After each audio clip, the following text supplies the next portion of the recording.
When people begin to grow, systems sometimes respond with cruelty and pressure because growth sometimes threatens control. Now, a new king arose in the land, and what he saw made him uncomfortable. People were becoming more fruitful, people were expanding, and they had become numerous. And instead of supporting that growth, the king became threatened by the people. So he applied pressure. Now, this was not random pressure, but strategic pressure. The king burdened the people. He placed limitations on the people, and he controlled the people because when people or systems feel like they are losing control, they try to tighten their grip. But the text says something very powerful. The more they were afflicted, the more they multiplied. When pressure didn't work, the king's strategy shifted. Because if you cannot stop growth, you try to stop what is being produced. In the hands of two women, Shiphrah and Puah, these two women were positioned at the place where life entered the world, and in that moment, they understood something very deep. This was not just about following orders. This was about protecting purpose.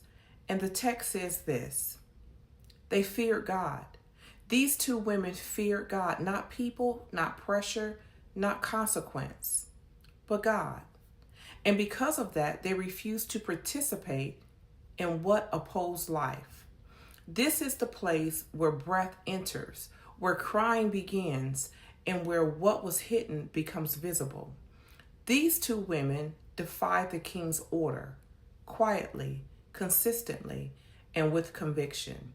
There are moments, even now, when growth invites resistance. When women begin to expand in knowledge, build and sustain businesses, lead with clarity and wisdom, step in to educate and guide their children when systems fail. Pressure is not always loud, but it is present. There are expectations, limitations, and subtle opposition. But here is the truth about this matter. Growth is not the problem. It is what growth represents or produces. Wise women discern when there is an attempt to contain what God is expanding. And they do not respond with fear.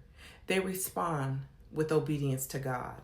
Because when you truly fear God, some instructions become impossible to obey.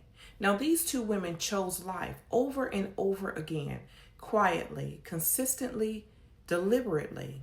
When questioned, they did not collapse. They responded with wisdom, because discernment does not panic under pressure.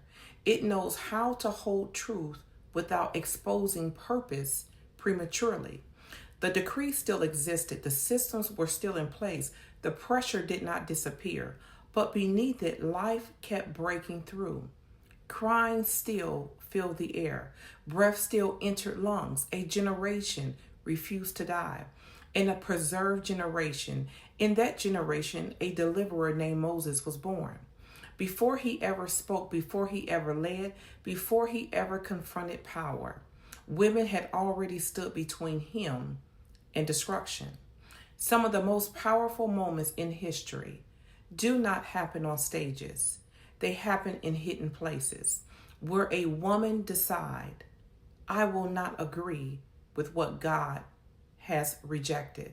These women were not celebrated in the moment. They were not elevated by title, but they were positioned where it mattered the most, at the place where life could be lost or preserved. They didn't change the decree. They changed the outcome. When a woman fears God, she becomes a boundary between what hell is trying to destroy and what heaven has decided will live. Now, my mission is to empower, to educate, and to elevate. God bless you.